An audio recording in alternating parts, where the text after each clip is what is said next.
Alrighty, well, it's the See You Later. I'm Father Chris Decker. Alongside of me, we got Kathleen Lee right there. Hi. Mary Kait Taylor. Hi. Just fresh from a cough. Yeah. Jeff Blackwell. Hi. Just going around the room. And Father Ryan Humphreys. Yo. Oh, man. Right, yeah. Combo breaker. He's always a combo breaker. He's always that guy, that doesn't do the move on the joystick for the final kill of the. I'm that guy. Yeah, he's that. You just call me that guy. The original. Who's that guy? It's Father Ryan. Yeah. I'm sorry, Father. No. This is the See You Later. Sorry about you that. totally can do that. I was going to say, Father Ryan, I don't think we're disagreeing as much as you think about the whole thing about the Narnia and Tolkien. But I want to hear what you have to say about how he defended it not being allegorical, because that just is fascinating to me. I just wanted to hear what you had to say about it. Well, allegory implies a one-to-one relationship, so there's a clear sense that this represents that and that represents this.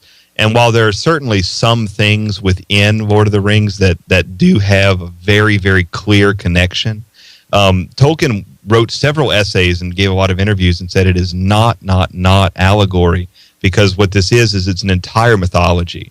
And so he did not want anyone to look at the ring and say that's the bomb, or that is evil itself, or he didn't want anyone to look at Waybread and say that's the Eucharist, or he didn't want everyone to look at Galadriel and say that she's an angel, or anything like that at all. Now, clearly, the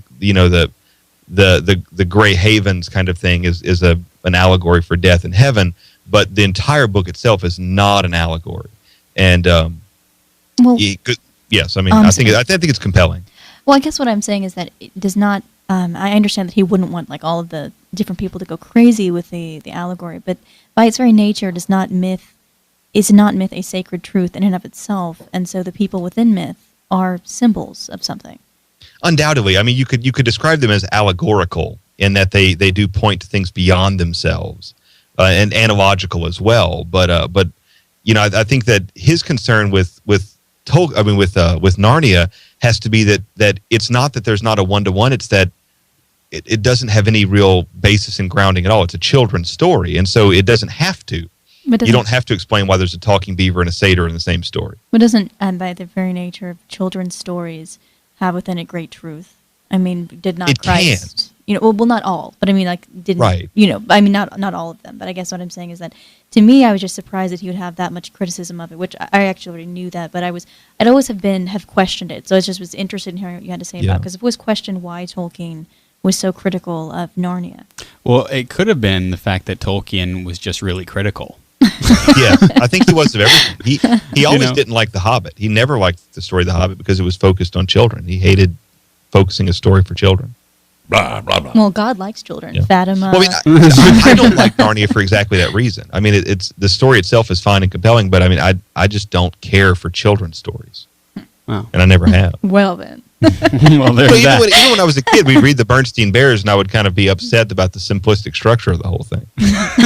This storyline is completely implausible. Of course, Father Ryan was reading when he came home from the hospital. So he was, actually. Wow. His Greek lexicon is well thumbed from his first 4 weeks of life. Gum. Yes, you might be overestimating my intellectual prowess, but...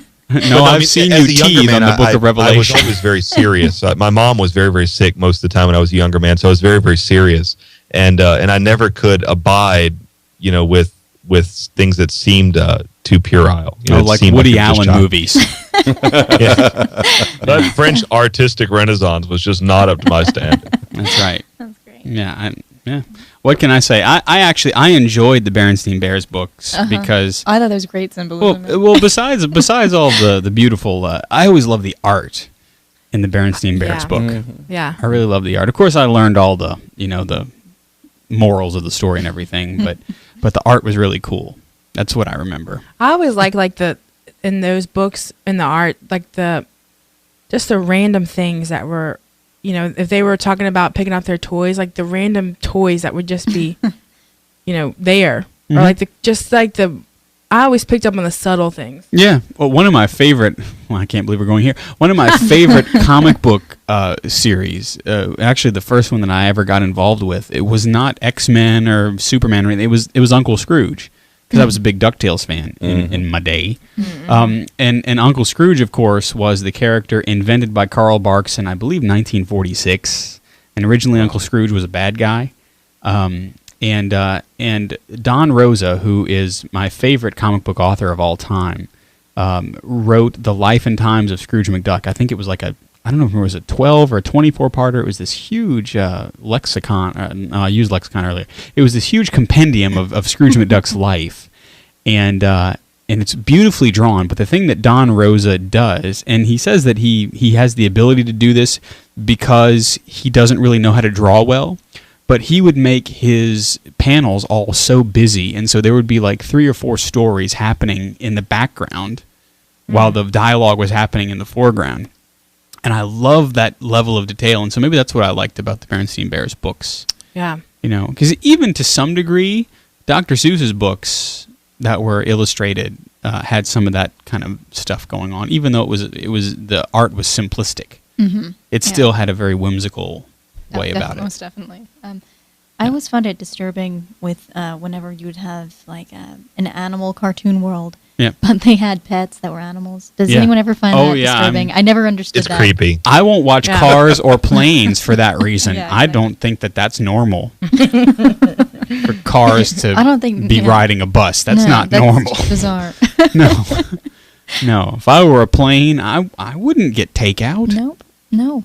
I'd need some oil, or I wouldn't do that. Well, that's what they drink in cars is oil. Is that right? That's cool. Yeah, because the hippie bus, the Crombie has he has his own homemade version of oil that everybody kind of gets tipsy on. I'm sure he has homemade versions of a lot of things. Right. Exactly. Oh, thank you. Oh, by the way, Father, it's not brake fluid. I told you, and I don't know how many of you know, but for probably 10 or 12 years, I was the recording engineer for Scooby-Doo. Yes. All right. Oh, how awesome is that? I'll have to tell my sister that. You will love this. Go to scottneely.com because this guy does cartoons, and in fact, he designed a logo, a character, like a bear with a cape for Mickey Abear, our friend Mickey Abear. For his AV business. But anyway, scottneely.com. That's Neely. Yeah, it's going to take me a minute. But he's got all kinds of stuff on there. You'll love it. And he does work for DC Comics. How cool is this? Yeah, he's real neat guy. Y'all enjoy that. Does some Cat in the Hat stuff. He did Alfie.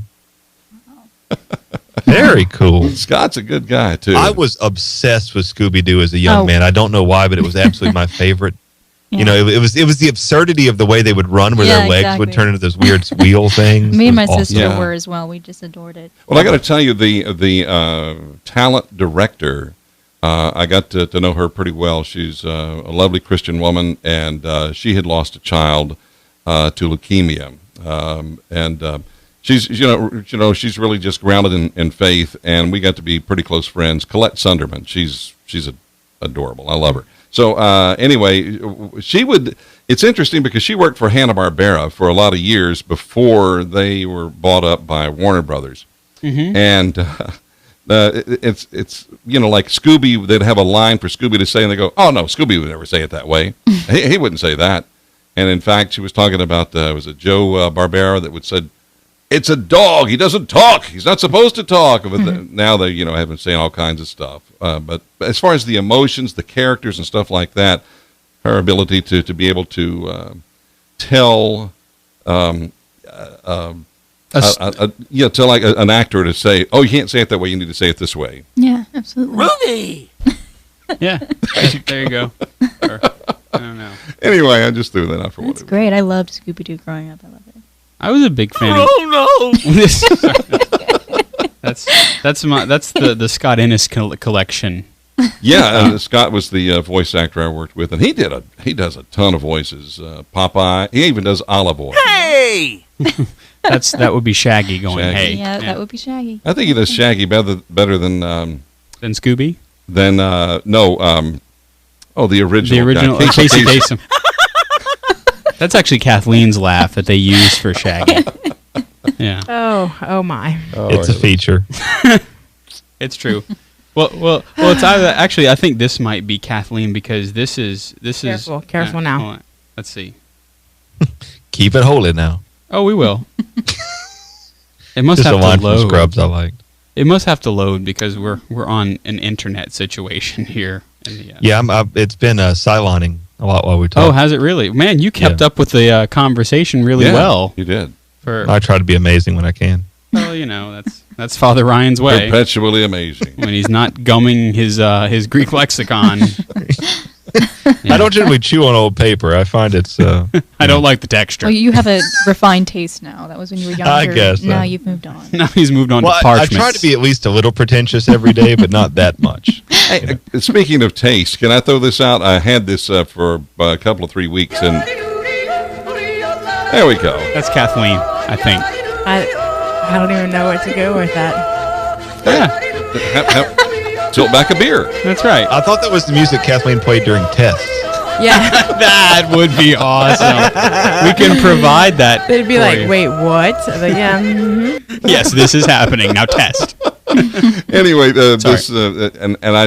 I never ever watch Comedy Central, but my son said, you got to come watch this episode, Dad. You'll like it from a production standpoint. Yep.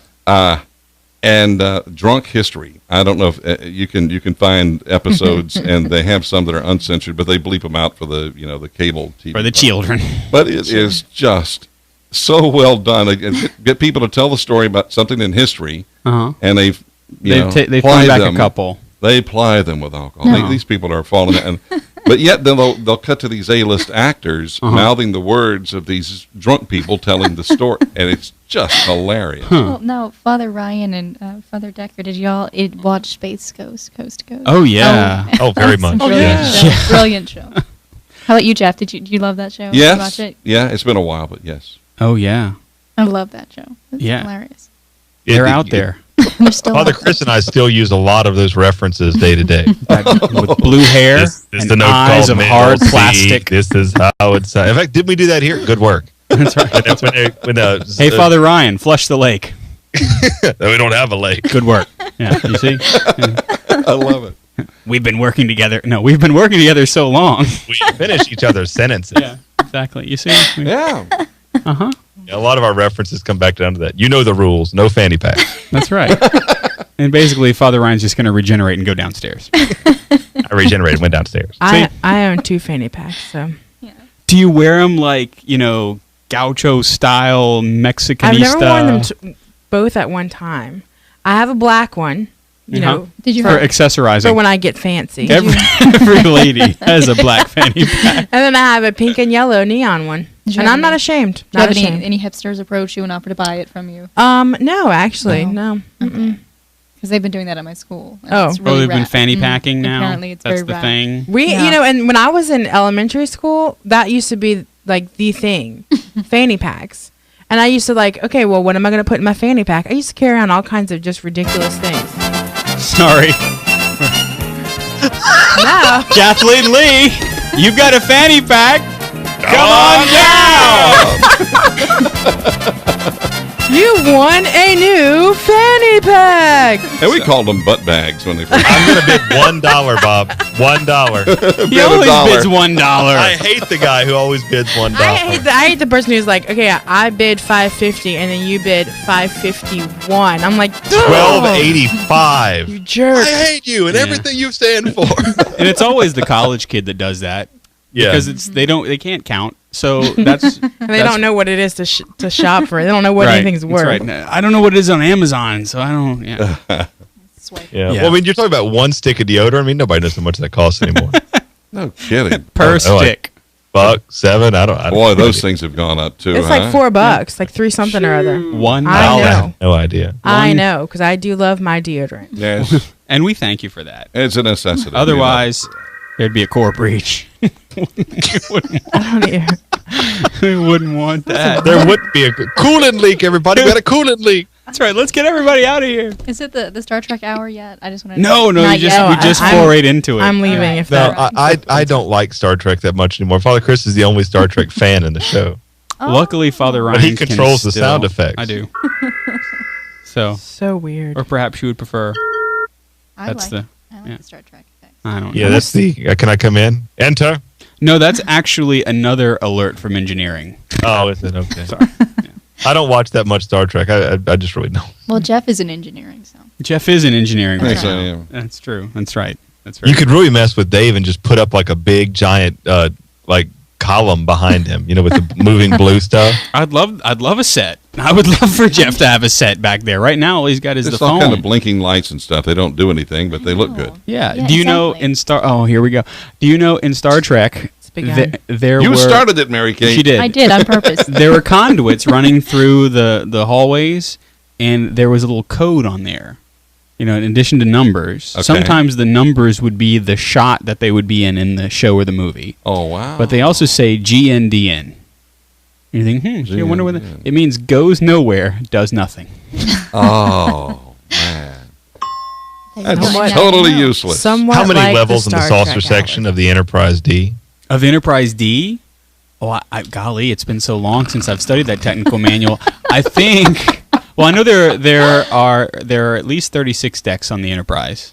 Do you know that they used to whenever it Are had there 12? I think there are 12. I know if they're 10, maybe there are 25. I don't know. Well, what I like to do is I like to go on YouTube and watch like whenever the old ones, like the original series, they would make mistakes and do different things, and they taped them. Yes. And what's really great is The blooper reel. The blooper reel is great. You should watch it. And you would probably enjoy it. You're the only one in the room that might enjoy it. I've seen all of them. Okay.